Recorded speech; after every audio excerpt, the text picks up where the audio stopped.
कृपया इस वीडियो को समझने और इसमें दिए गए संदर्भों को जोड़ने के लिए पहले के वीडियो उपयुक्त क्रम योग्य श्रृंखला में जरूर देखें। गुरु माता, आपकी पिछली बातों पर मैंने ध्यान से देखा और गहराई से समझने की कोशिश की। जैसा आपने बताया था वैसा ही अनुभव हुआ। एकदम शांत और अचल, लेकिन भीतर ही भीतर लगातार बदलता हुआ। शायद यही उसका मूल तत्व है। स्थिरता में भी परिवर्तन छिपा है। एक अजीब सी बात महसूस हुई। मैं बीच में था, जो दोनों को देख रहा था। स्थिरता और बदलाव जैसे दो अलग घटनाएं हों। सब कुछ अपने आप हो रहा था। विचार अचानक कहीं से आते थे और फिर अचानक ही गायब हो जाते थे। ना उनका उद्गम समझ में आता था, ना उनका अंत पकड़ में आता था। वो लगातार एक से दूसरे में कूदते रहे, जैसे बंदर एक डाली से दूसरी डाली पर कूद रहा हो। लेकिन मज़े की बात ये थी कि ज़्यादातर विचार किसी एक पुराने अनुभव से जुड़े हुए थे और दोहराव में ही चल रहे थे, बस थोड़े बहुत बदलाव के साथ। एक अजीब बात ये महसूस हुई, जब मैं तटस्थ होकर उन्हें सिर्फ देखता था तो वे थोड़ी ही देर में खुद ब खुद पूरी तरह से गायब हो जाते थे। गुरु माता, कृपया मुझे अहम के होने का वहम पर और मार्गदर्शन दीजिए। वाह आरव, तुमने गहराई से मनन किया है और सत्य को छू लिया है। तुम्हारा आत्मनिरीक्षण और सच्ची लगन प्रशंसनीय है। मैं तुम्हारे इस प्रयास की हृदय से प्रशंसा करती हूँ। तुम में वह शांति, गहराई और विवेक है जो एक संपूर्ण ज्ञानी में होता है।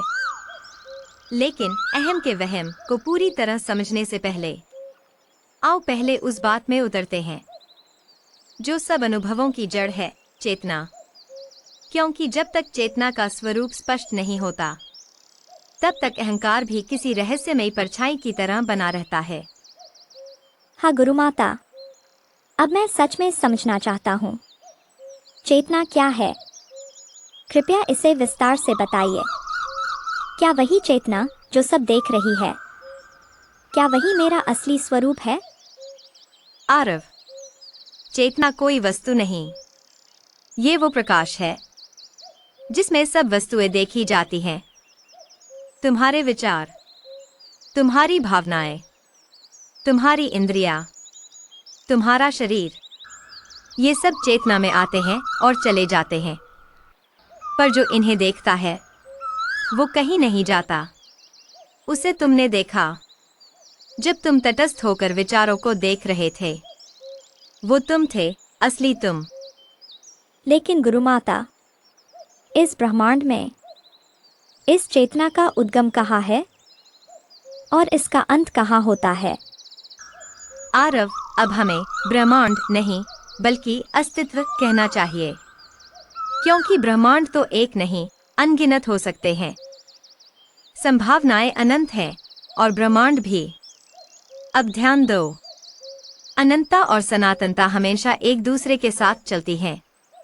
तो अस्तित्व पूरी तरह चेतना ही है और हम सभी इंसान भी उसी चेतना के अंश हैं। नहीं आरव, सिर्फ इंसान ही नहीं, जो कुछ भी है उसका मूलभूत स्वरूप चेतना ही है। जैसे कि मैं, यह पेड़, यह सूरज, यह पत्थर, ये बादल और यह आकाश भी, सभी में वही एक चेतना व्याप्त है। वही एक अदृश्य जड़ जो देख भी रही है और दृश्य बनकर तुम्हें दिखाई भी दे रही है। आप कहना क्या चाहती हैं गुरु माता? क्या आपका मतलब यह है कि यह पत्थर, नदियाँ, पर्वत, चांद, सूरज, सितारे, यहाँ तक कि परमाणु और उपपरमाणु कण भी जीवित है? हाँ आरव, अगर चेतना को तुम जीवन का आधार मानते हो तो फिर सिर्फ इंसान ही नहीं बल्कि पूरा अस्तित्व ही जीवित है। क्योंकि चेतना हर चीज में है और चेतना ही तो जीवन है। सारा कुछ जो भी घट रहा है, जो भी बदल रहा है, वो सब चेतना के भीतर ही घटित हो रहा है। अस्तित्व, चेतना ये दोनों एक दूसरे में ऐसे समाये हैं। अद्वैत न दो हैं और न ही एक, न भिन्न न अभिन्न, बस अवर्णनीय। सिर्फ मौन ही इसका वर्णन कर सकता है।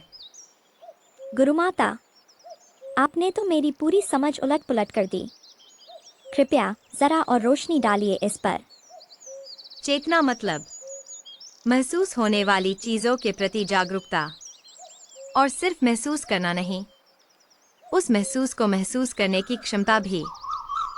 देखो आरव, अगर कोई भी चीज अस्तित्व से अलग होकर स्वयं में मौजूद होना चाहती है, तो उसके लिए एक आकार का होना जरूरी है। यही से जन्म होता है अहम भाव का।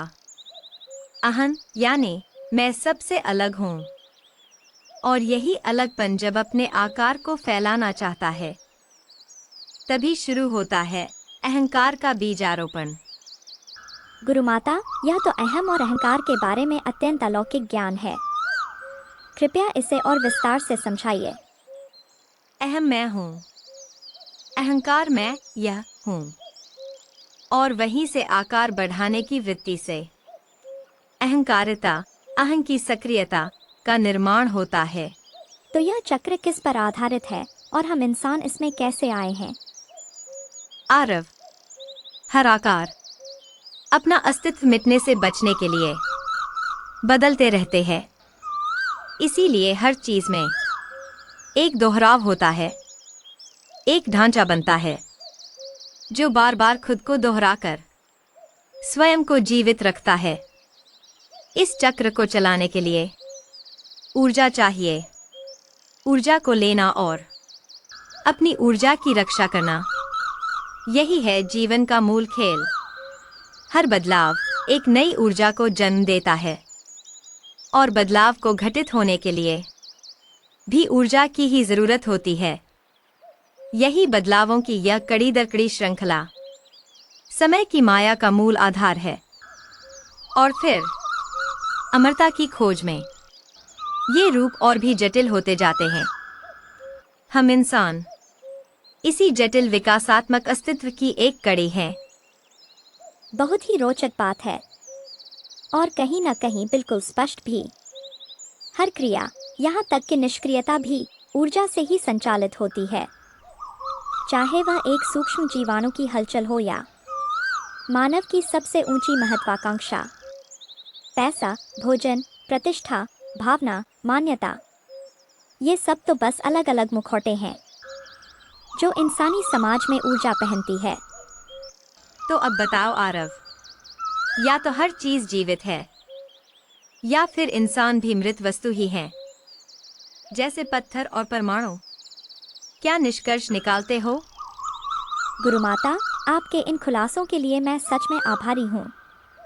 चेतना को समझने की खोज में मुझे दो और अनमोल रत्न मिल गए, जीवन और ऊर्जा। क्या अब हम मन की कार्यप्रणाली पर चर्चा कर सकते हैं? नहीं आरव, यह विषय बहुत गहरा और जटिल भी है। इस पर हम अगली मुलाकात में विस्तार से बात करेंगे। आज के लिए इतना ही।